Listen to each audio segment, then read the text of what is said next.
Hola Colchoneros, welcome to Atleti Fanatics, and I have with me Saint Keeks as usual.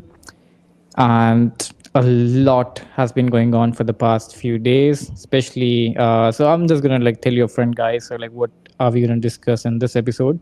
So we're gonna start off with that bullshit from El Chiringuito, and then we'll move on to the Elche game, the preview of the game, and then we'll also discuss how maybe Simeone was forced to make those changes with Baena and Almada because Baena is actually injured now. It's official from the club. And the last but not the least is the rumors, which again Nico Gonzalez is still being talked about. Let's see how that pans out. So those four things would be our topics for today. So let's just get started before wasting any time. So, Saint Keeks, what do you think about those comments from Matias Palacios at El Chiringuito? He said, Julián Álvarez and Torres, they feel like it's a mistake. He made a mistake signing for Atlético Madrid, which I think is outrageous. Like, these guys are, I don't know, it's like a bunch of jokers sitting and they're saying it, they're calling it journalism. I mean, it's pathetic to be honest. But anyway, Saint Keeks, what do you think about this bullshit from El Chiringuito? I think this is one of those things that you could really get away with in Spain because it's like at some level they've crossed the line quite a few times in the past year or so, at least, if not a lot more times before that. But it's like this is a classic Madrid thing where they'll push a little news journalist. It's like, ooh, they kind of sounding it out. Ooh, he wants to leave. Ooh, whatever, so and so and so. And you'll get people like, oh, well, maybe we can sign Alvarez. It's like, maybe we can they've done it with Griezmann before. They've done it with Costa. They've done it with a lot of Assars in the past. It's not a new thing. It's probably gonna continue to happen until we eventually get a hold of actual journalistic, I guess, some kind of integrity, I guess, with that. But it's like the whole idea of Alvarez doesn't want to be here. He just had his best ever season. Just best ever season in terms of goal scoring. Better than when he was in River Plate, better than in Man City. But yes, we didn't win any trophies. That is unfortunate. But that doesn't really stop who he is. He's now a brand player. He's the guy. He's our face of our team, and I don't think it's an easy thing to replicate. So I'm not worried. I've never really been worried. We just signed a lot of new young players who I think if everybody saw the first 45 minutes of our team, you'd understand why he wouldn't want to immediately leave, because that was fantastic football. And again, he was one of the key parts of eventually unlocking that defense against Espanyol. So I'm not worried about. Your thoughts, though?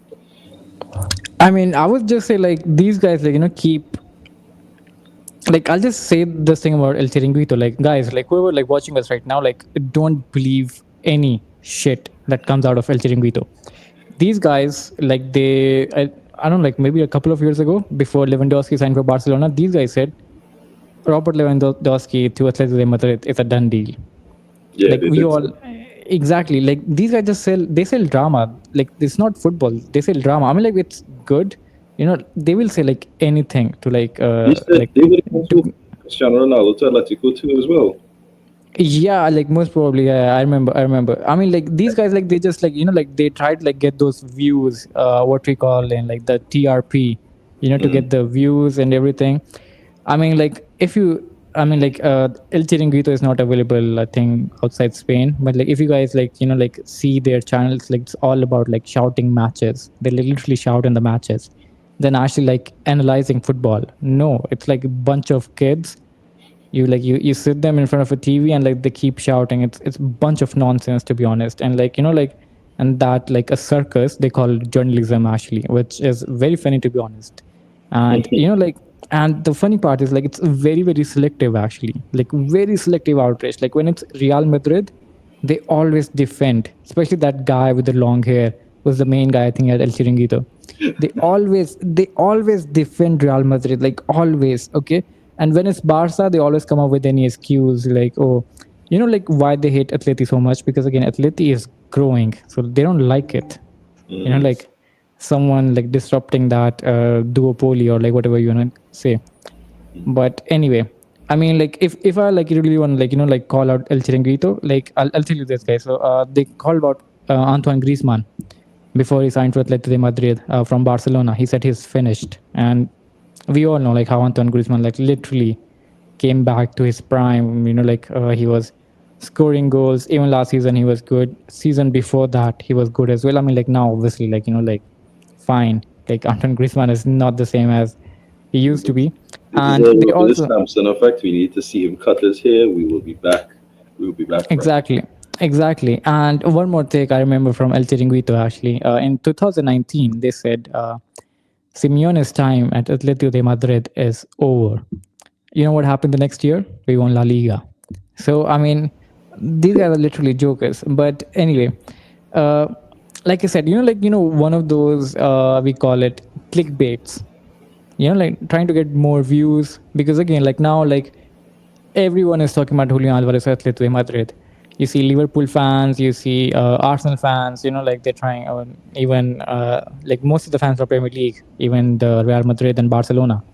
Barcelona fans are literally wetting their pants right now, thinking about Julián Álvarez might join Barcelona as a replacement for Lewandowski. I mean, like just try to register Rashford and Juan Garcia at first, which we did now, obviously. But yeah, you're not getting anywhere near his fees.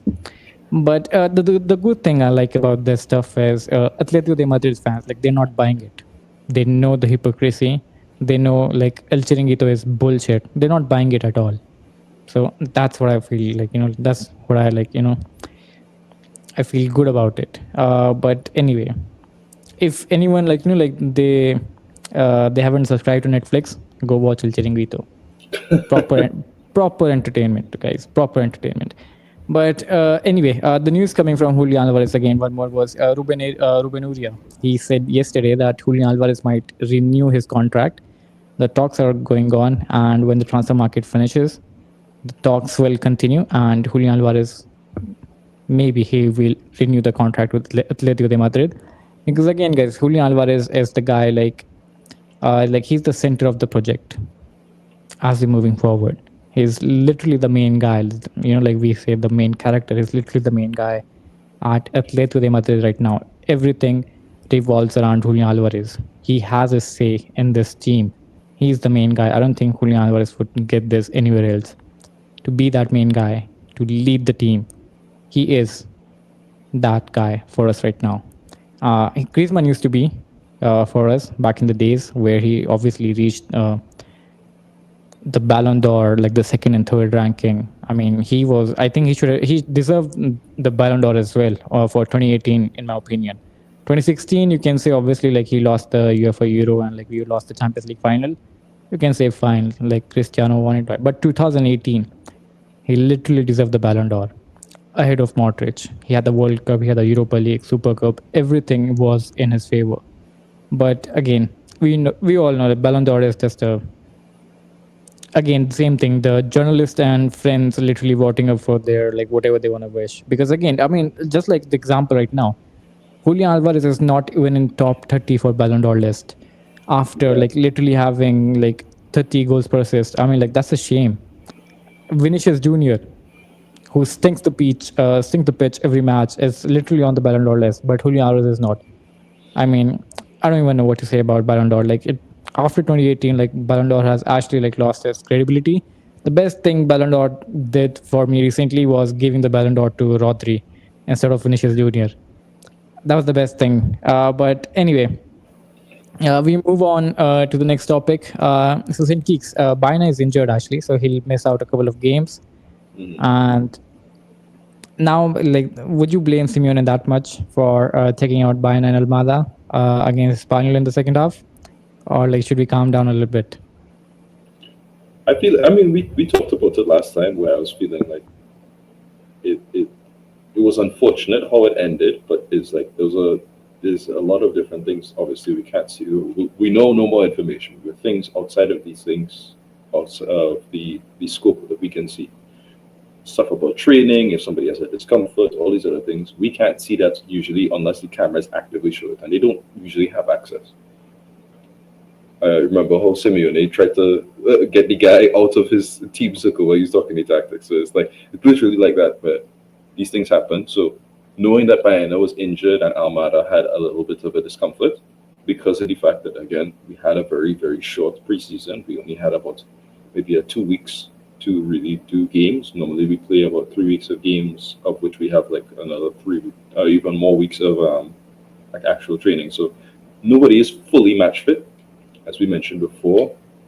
I think the only players who had like a full 90 was the back line, of which even then a lot of those players looked tired at the very end too, as we also mentioned before. It does change the context. Now it feels less like a mistake and an unfortunate circumstance. Um, I do think we still could have controlled that game better if we had different tactics. I don't think that does change the like. You can still criticize Simeone, but again, he was forced into a play that he really didn't want to be forced into. That's the fact of the matter.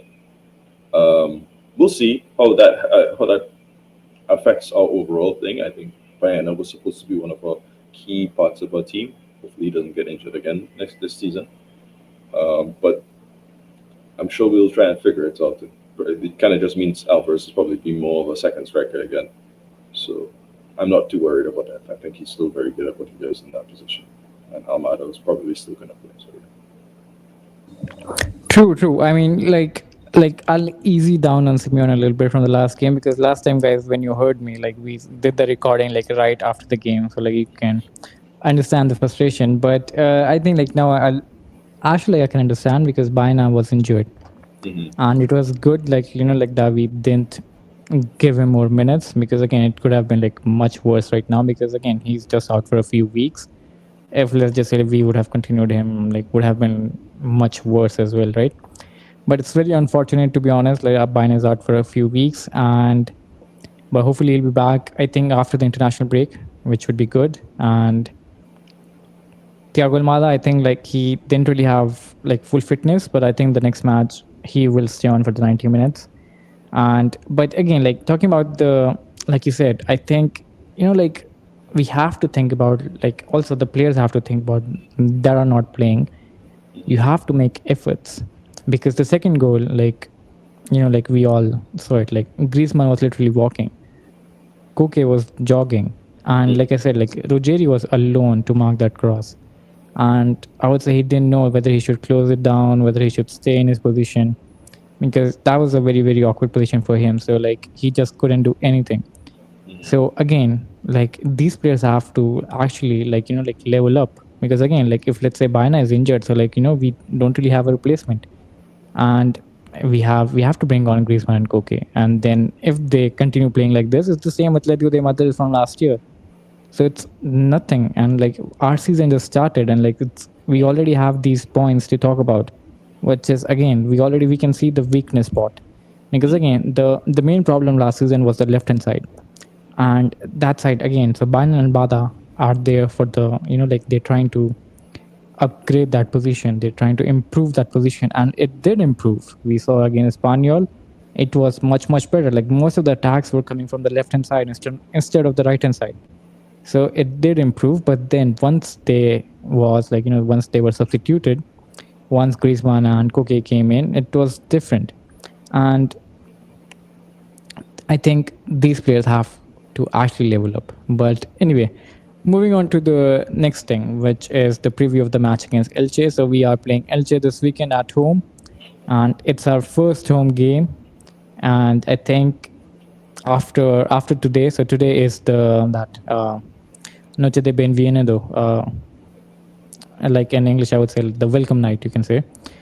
So, I mean, I don't know, like I was really frustrated, but it's okay. It's good for vibes, like have positive vibes. Go for it, enjoy it. Everyone, I would say, watch it. It's good. Uh, it's our new signing. It's okay. Watch them. Like maybe it'll give them the boost. Maybe they'll see what Atletico de Madrid what really is about, and just go with it. But again, the home game, I would say again. So Elche last game they played a draw against Real Betis, and again Elche was looking pretty sharp actually in that game. Like there's this like one counter attack where again Rodrigo Riquelme gave an assist to Aitor Ruibal, which again one of our own player. But again Elche was looking pretty good in that game. Like, do you think we should be worried about Elche in this game? It's gonna be a few times I'm gonna be a bit dismissive, but no, not really. From what I saw of the game, I think Elche played really well against Betis, but a that's more of a negative towards Betis and more so a positive towards Elche, if that makes sense. I mean, also Herman Valera scored for them, which is he's a prior Atletico graduate. We sold him last season to Elche. He's done really well for himself. Scored a nice little La Liga goal. I'm happy for him. But we played Elche last season. Elche was very, very good in the Segunda last season from what they were doing. We beat them a very sound 4-0. Does that mean that I'm worried in the sense of like they won't have chances? They will have chances. It's just, I think when you look at their overall style of play when it comes to attacking, they're not very good at being constantly fluid to actually stop us from doing something in terms of against our defense. Lunamond in a settled low block is not really something I actually particularly am worried about. And Elche against a settled low block is not something I'm particularly worried about, if that makes sense. You know what I mean? So I'm not too worried about what we have. I'm not too worried about what they have. I think they can do something. If we get another situation where they score 1 in a million chance, then whatever. But but I think the way that we are set up against them, I think it's for the best that we'll probably win. Also, we are at home.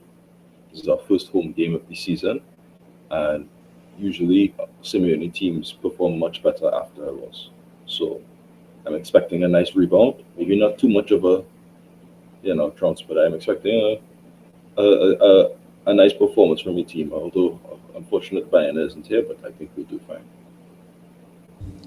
I mean, Elche has two strikers which we were linked with in the past. They have Rafa Mir and they have Andre Silva. Andre Silva, do you remember? Used to they play Silva boy. Wow. Oh yeah, like who would have thought Andre Silva is an Elche?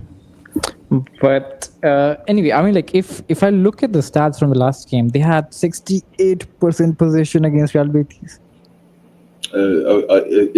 Betis without Isco is a very, very weak team right now. They need to fix some things. 68%, like wow. Andre Silva, he's had a very strange career.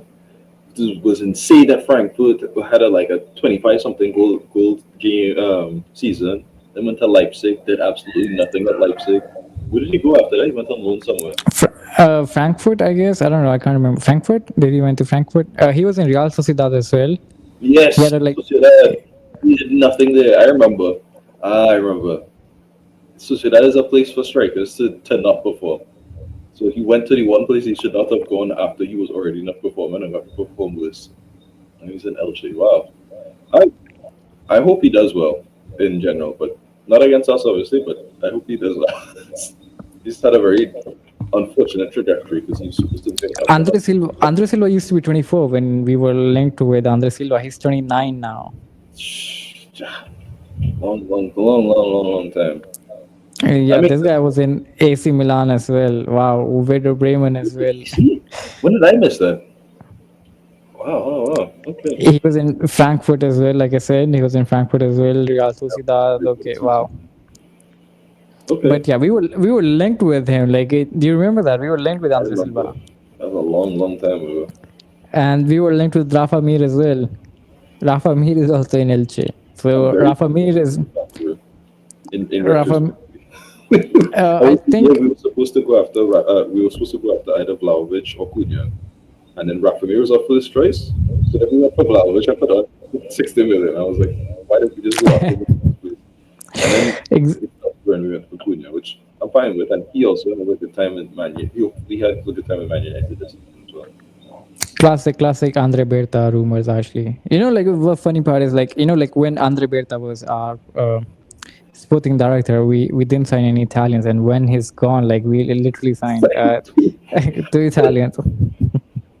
It's funny actually. It's funny, but anyway, Elche, I think they play a 4-3-3, and again, I think the most important part would be again to literally control that midfield. Right. Do not lose control of that midfield. And I think Cardoso and like as I heard from Mundo Deportivo and Marca as well, Cardoso and Pablo Barrios will start the game. That's, I think, every Atleti fan wants this, to see Pablo Barrios and Johnny Cardoso starting together. This is, I think, like, I hope everything goes well. No injuries, no cards, whatever. This is literally a dream partnership for every Atletico de Madrid fan. Johnny Cardoso and Pablo Barrios playing together. And it's good. Like, why do I like it? Because again, in second half, I hope Simeone doesn't bring on Koke. We can bring Gallagher on. So it's much better. It's much better for me if I think about it. And again, so left hand side, I think again Almada can cover Giuliano. Sorloth might start the game as well because Baena is not available. Right. Finally, yeah, I think Sorloth literally cursed us or something because he wanted minutes, and then there you go, bro. There you go, champ. Have your minutes. Our player is injured. But anyway, Sorloth and Julián Álvarez, and then again, I think defense would remain the same. So I think we do have a team that can beat Elche very easily. We can beat Elche very easily. I think again, it would depend if we kill the game in the first half. Yeah. We will have those. We will have those chances. Julian Alvarez will have those chances. Sorloth will have a lot of chances. I hope he finishes them off because again, transfer window is actually open. We just heard a rumor that Sorloth like put in a transfer request or something. I mean, like, bro, Has like to. Not the transfer. he has to. If we get those chances, he better finish them because transfer window. There's still wait, hang on. Still a week to go. A lot of things can happen.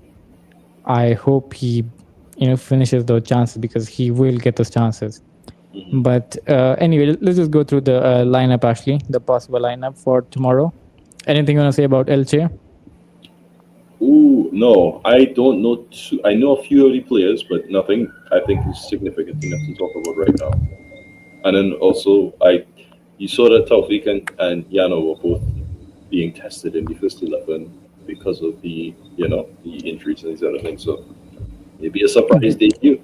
And that was good news. No, I don't think they'll get in debut. There's Koke and Gallagher. There's Griezmann as well. No. I'm not saying they will get play. I'm saying there's a possibility. If we kill off the game, like truly kill off that game, which I don't think we will, but if we truly kill off that game, there's a possibility of Taufik playing, which is nice. I think the prospect of it is something that's nice about it in your head. Or Yano as well. I mean, like, Right. again, you can dream about it. You can dream about it. But we both That's know, not even if we're winning 4-0, Taufik is not coming up. Yano is not coming up.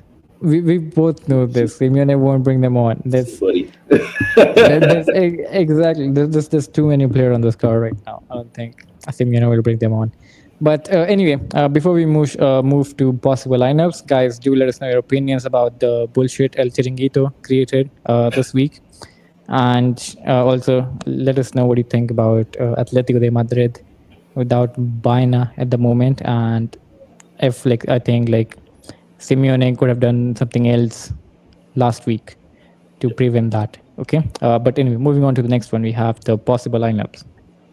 So as I was saying, Saint Keeks again. So I think the defense would be pretty much the same with Ruggeri, Lorente, Lenormand, and David Hansko, and Oblak, obviously. So anything you'd like to change over here? Not really. I think the only things I would like to see as a possibility is I would like to see Gallagher start on the right. I've been saying this the entirety of last season, just because I see the possibility of, I think Gallagher, if we both see Gallagher in Crystal Palace was a really good option in terms of being able to cross, being able to do these things. The only problem though is I think in our system you can't really put Gallagher on the right because of the fact that the right has a lot of defensive responsibilities, so you can't really put him there. But if there's a possibility for Gallagher to be a little further forward, maybe I'd like to see that. But outside of that, I think everything else is fairly standard. I'd like to see Almada, I'd like to see Caruso, Giuliano in midfield. I don't think, You want to see Gallagher on the right hand side instead of Giuliano. That's what you're saying? yeah, just to see. Well, obviously, I don't think it's necessary. I don't think this is the game that we need to do that. But I think it would be a cool idea. I think. Anyway, ignore that. It's right. I think we see Alvarez and Solas as well. I think there's nothing much I want to really change. I hope he Substitute. doesn't. I hope he doesn't start Julián Álvarez and Griezmann. I don't know if that would be better or worse than Alvarez and Solas. We'll see. I don't think it is better, especially after his recent performance. But you never know. Maybe his confidence will spike after this little opening night that we have today. Who knows? Who knows? Who knows? Yeah, I mean, like I think the midfield is going to be pretty much again the same. Like Giuliano on the right hand side, with again, like I said, Mars and Mundo Deportivo. They both said Johnny Cardos and Pablo Barrios will start in midfield this weekend. So, which is again, every Atletico Madrid fan wants this to happen, and if we can finally see something, like coming to in front of our eyes, which again, I think it'll be really, really good to see Johnny Cardos and Pablo Barrios playing together. I literally can't wait for Saturday. But again, that's the midfield again, like I said from the reports, and then left hand side again. I think this would be Almada, and the front two would be Julián Álvarez and Alexander Sorloth. I mean, would you make any changes in the starting lineup, St. Keys, instead of again, like what would be your strong 11? Like I know, like you said about Gallagher, but again, like Giuliano one is not getting dropped. I don't think so. The only reason I say that is because I wanted to see Gallagher in a different position and see if he could unlock some of his innate potential in terms of his I mean, again, like be careful because second half again, Cook and Griezmann will come. We won't have any legs. But then there's the other part which I really liked. I think we kind of have forgotten about, which was Giuliano off the bench has been supremely impactful in almost all of the games that we've had him not start. Maybe that's why. Maybe that's why we're going for. Maybe that's why we're going for Nico Gonzalez. Maybe that's what it is. Maybe because I think it's just way that his energy works coming off the bench is just almost infectious because it just changes the entire league of a team. But maybe that's another reason, as you said, why we're going for Nico Gonzalez. Maybe we want to give some proper rotation for him so he can impact both starting and off the bench, which I think he's done really well last season. In terms of the overall lineup changes, I don't know how you fit Baena, Almada, and Alvarez together outside of the current lineup that we tried last season. But yeah, I think that's. I think the last game proved it, like how we can use all three of them, like Baena being the second striker, Almada on the left hand side, Alvarez up front. I really like this option, but I think there will be games where I think Sorloth will get the start to have that physical presence. So again, I mean, like at this point, like again, like I said, like tomorrow I think might be the game. If Sorloth plays shit, let's say like because Sorloth gets chances, right? Like we've seen this. We've seen this previous season. He had a lot of opportunities where he could have scored those hat tricks. Like we saw against Real Sociedad, he scored 4 goals, and there were more games where he could have scored at least 4 goals or a hat trick. Because game prior to that same game, the Raga Vallecano game, where he scored a goal early on and could have scored 5. Exactly. Even the next game at Osasuna, he had those chances. He didn't convert them. I mean, like we all know, like what happened in Club World Cup, PSG, CSL Sounders, and the Champions League, and the Champions League as well. So like he will get those chances. So like he better finish them off because I don't think like if he doesn't finish them off, and like I think Simeone will get frustrated a little bit, and like then like we might see very less minutes from Sorloth, and like if he gets like like maybe he sees himself not being used as like as he likes to be, like like if he doesn't like his new role. I think like we just heard about this after the game, like he put in a transfer request, but like who would buy you actually? Højlund is going to Napoli, and then AC Milan has bought Victor Boniface. Inter Milan is pretty sorted with Lautaro Martinez. I mean, like if Inter want to do a swap deal, then sure, like go for it, bro. I literally beg. I lay down on my knees.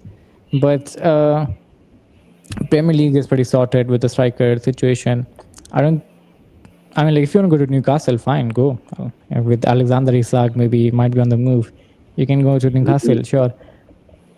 But I don't see him living for any big team.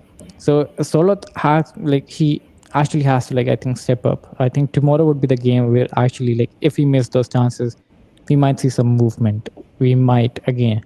he might keep him as well. But again, there's a week remaining from transfer market, and again, there's still uncertainty about Vlahovic at Juventus, which is like the most concrete link we have right now for a striker.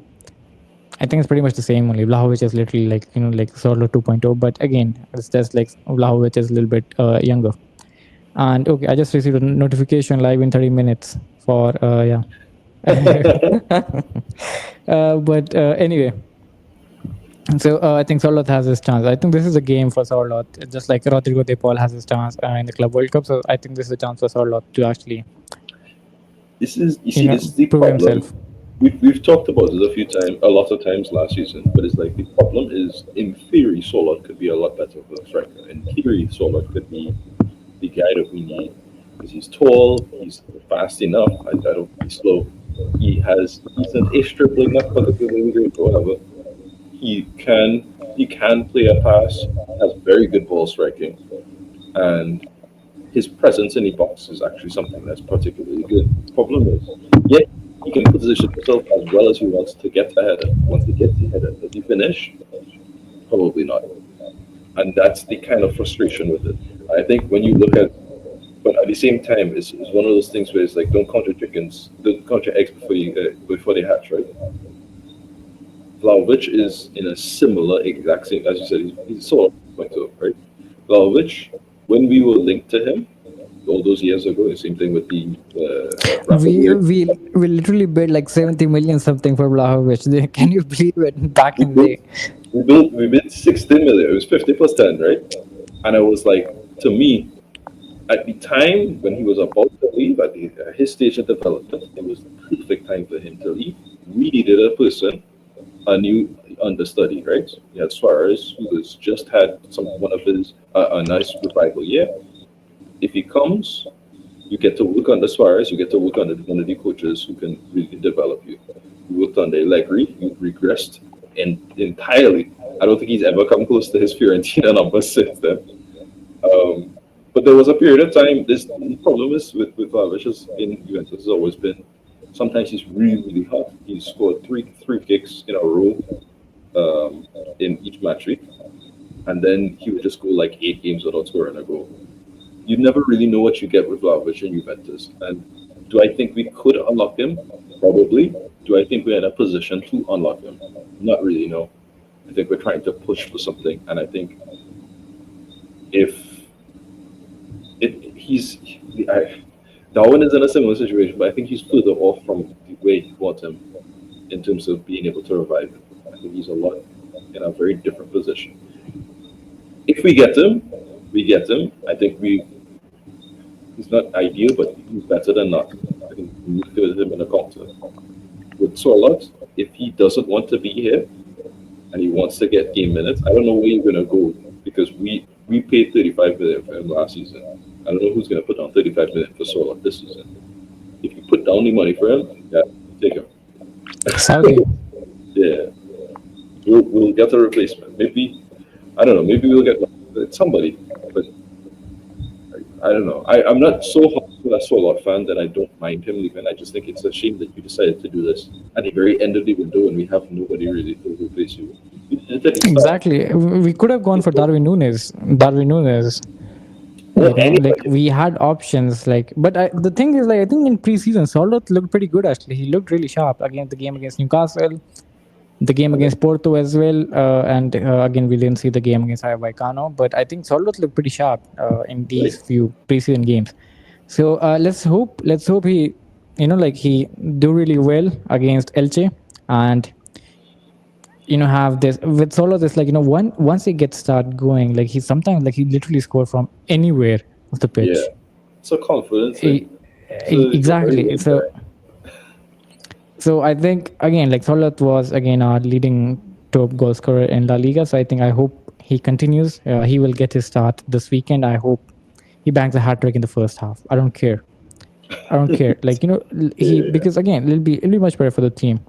But anyway, guys, what do you think, guys, about the possible lineup? Any changes you would like to make in the starting lineup? And do let us know your opinions. And back to our last topic for today, which is again the rumors, okay, and we have to again finish it very quickly as well because again the welcome night is gonna start within 20 minutes or so. Okay, so I mean, like we only have again the one strong rumor right now, which is again Nico Gonzalez to Atletico de Madrid. Today, Mateo Moreto said Nico Gonzalez has 1 foot in Atletico de Madrid, and which again negotiations are going pretty well. The only thing remaining is the agreement with Juventus, and that can only happen once we get a sale. So now, like, who would that be? The only name I see is Nahuel Molina. But Mateo Moreto said about Molina that again, he rejected the proposal. He rejected Bournemouth. He rejected Juventus as well. He wants to stay at Atletico de Madrid. He wants to succeed over here. And fans are hating on him for this actually. But I mean, I take this in a good way actually because again, like like we always like we need someone who can actually play for the badge. I think now Molina is being one of those players. Again, I think like any player would have left for Juventus easily, but again he wants to stay. But now the problem I see is it can be used as a backup for Lorente right now only. That's it. Because Marco Bill, again, don't forget, he's a centre back. Yes. Okay. He's a centre back, right? So that's the only place I see Nahuel Molina in. But again, like we do have an extra spot because again, Marco Bill can play both right back and centre back. So the only sale I see here is of Molina. Now let's see what happens. There's a week remaining for the transfer market. What happens? Nico Gonzalez looks pretty done to me, but again, it depends on the sale as well. And now sale, the only person I see is again Nahuel Molina, or the other person I see is Carlos Martin. Carlos Martin, I think Carlos Martin, I think might go to Getafe, might with the 50% rights as well. Let's see how it pans out. So these are the two names which I see: Carlos Martin and Nahuel Molina leaving the club, and Nico Gonzalez coming up. And there was one more thing said by Ruben Uria. I think it was yesterday that Atleti is looking for two more signings, with Nico Gonzalez being one of them, and the second one is probably a midfielder. There were talks about again Marc Casado from Barcelona, which I don't know, to be honest. Like I think I love it. I love it, Marc Casado at Atleti Madrid. But I think it's the price tag. We have to pay at least like 30, 40 something for him. And then the other name mentioned was Ruben Neves. I really like this option, Ruben Neves. Like he has that banger of a foot outside the D. But let's see. I mean, like it is said like there are two more signings at Atletico Madrid. Nico Gonzalez being one of them, and the second one is the midfielder. And again, there was no mention of a centre back because again, Marc Pubil is a St. Keeks. I'll let you finish it. What is Marc Pubil? The centre back. There you go. Oh boy. There you go. So yeah, these are the two rumors. St. Keeks, your thoughts on this one, and then yeah, we can finish our show. I don't know. I can't see what what we really are pushing so hard for Gonzalez for. I think even if Simeone really wants him, I think you have to genuinely have to convince the rest of the board. Well, why do you want Gonzalez? He's not a particularly good dribbler. Yes, he's very fast. Yes, he has scored decent goals with Fiorentina, but I think you're looking at one season to really replicate out of how many seasons that he's played, and then also the fact that his injury record is worse than almost everybody on our team, bar Jose Maria Jimenez. Nobody else has as bad of an injury record as him. So it's like you're asking for a player who is not going to be able to give you those 30, 40 games that you want out of him in the league. He might not even be able to give you 30, 40 games in the entire season. What are you putting down nearly 20, 25 million for a player like this? And it kind of feels it's the same kind of thing of Raspadori, where it's like it's kind of a redundant signing a little bit. We don't really need I forgot we have Raspadori as well. He can play on the left hand side. So if the fact that you forgot is not a good sign of Raspadori, but it's like I'll accept it because I've just had to accept whatever I've been given at Atletico. I feel like they could have done this transfer season had a lot of really good initiative, a lot of really good ideas, great outgoings. For the most part, a few of them I'm not particularly fond of. I've been very critical on the ones that I'm not fond of. But you could have changed this team into one that, even if it may not necessarily contest this exact season, it will contest every season. Once it hits always. That should have been the idea. And for the most part, we already are hitting, although we lost. Like, it's a weird thing to say, despite the fact that we lost. But it's the ideas have already been the blueprints has already been shown. The ideas have already been put down. What am I? I'm not necessarily fond of the idea of a midfielder coming in right now, unless it's a defensive midfielder. I kind of don't want anybody to block the prospect Oh, of well, both of them are defensive midfielders, Ruben Neves and Marc Casado. That depends on how you want to view it. I don't like Ruben Neves as a six. I like what do you call it, Casado as a six. I think he's very good at it. Even though he's not necessarily the best physically, he's very good in terms of anticipation. He's good at passing. He has a really good eye for the ball. Um, but he strikes me as somebody who's a Barca fan for life. I'm not sure why he would ever want to leave Barcelona. And then Ruben Neves is on a stupidly high pay in Saudi Arabia, of which, if you didn't forget, Spain does not allow you to have a new contract that is anything less than your previous contract, less than half of your previous contract. We can't go for it. It's not even a if but only. We cannot go for it. We don't have space for it. Um, Ruben Neves is a decent eight. He's never been somebody who's wowed me, but I understand why the hype in terms of who he is as a player and why people would be interested in him. Is he somebody that I think we need right now? No, I think we need a proper, like somebody like Cardoso, Kof Barrenechea, we could have got for 15 million, who is also Argentine, but whatever. That was a good signing, but yeah, I mean, like again, like we said, like if we were like looking for the midfielder, like Banchia was perfect, plus like cheap as well, you know. Yeah. But yeah, now we have to look around like the 30-40 million range, which again, guys, I don't think that's happening. I think the only signing we can have right now is Nico Gonzalez. If there's a sale as well, that depends on a sale. What you could do, although I don't think is necessarily the smartest thing you should do, is you could go after Uche from Getafe with the Carlos Martin deal, right? Yeah, but I think Uche is attracting a lot of interest from Premier League. With I think the last So, rumor I heard is well, from Everton. from what I've seen of I don't know how reliable Getafe things is because I'm not particularly well uh, versed in Getafe stuff. But they've said is yes, Everton is interested. Yes, these Premier League teams are interested, but there's only ever been informal offers, nothing serious. So it's like if there's an option for it, it's a week left of the window. You could probably go for him. It's not necessarily a DM I would go for in a traditional sense, but we've seen what Uche is. We've seen what he's capable of. I think if there's a team to get him to that next level, this would be the team. Do I think we're going to go after Uche? Maybe. Honestly, I don't. It's not one of those. Yeah, 100%. It's one of those like 5%, like because of the fact that we're dealing with Getafe with Carlos Martin. There's only one. I would even say a possibility. There's only They're a very reason. lazy club sometimes.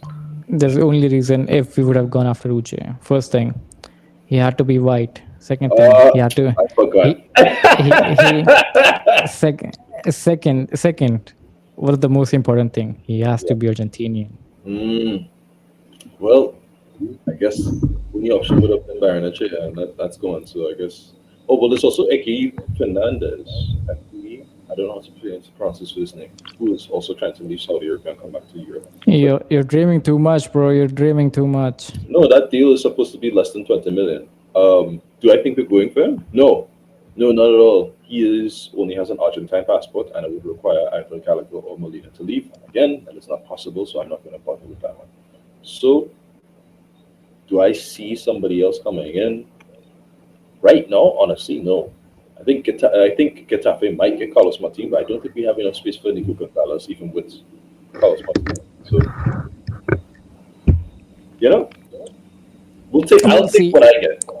We'll see. I mean, like, yeah, we'll see. I think, like, again, it depends on sale as well. Because, again, like, let's say if now Molina changes his mind at the end of the transfer window, then maybe there's a, I think, Nicolas Gonzalez might come in if, again, Molina changes his mind. And I think, like, even if there's a sale of Carlos Martin as well, I think that will leave the room for Nicolas Gonzalez as well. But let's see. Again, there's a week remaining. Let's see what happens. Anyway, I mean, yeah. the more space they have for academy players to potentially shine is the better it is for me as a fan. I still want to see Ryan play.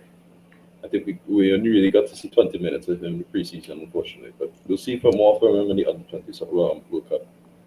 I think no. I think Ryan might go on a loan or something as well. I think the only two players for this season, I think like I say, the only two players I see who can actually make debuts for the first team in La Liga or any other competition, the only two players I see is either Tofik or either Yano. That's it. Not anyone else. But yeah, anyway, guys, so that's it from us today. I hope you enjoyed the video. Do let us know your opinions on all the topics which we covered. Again, the crap from El Chiringuito, and then Baena injury, and then the game against Elche. How should we line up, and what do you think about the game at the upcoming game? And what do you think about Nicolas Gonzalez signing for us? And again, if we can sign another midfielder as well, or what we lack right now. I mean, everyone knows it's a centre back, but yeah, still, do let us know your opinions on this. And by the time we'll upload this video, I think the welcome night would be over. So yeah, so I would say I hope you enjoy the welcome night. You know, like get those good vibes. Forget what happened last weekend. I'm gonna forget as well. Let's just start fresh. You know, our season starts with a home game against Elche. So we hope we can see the best of Atlético Madrid this weekend. And until then, I would say, Opa Atleti. We'll see you guys soon. Ciao, ciao.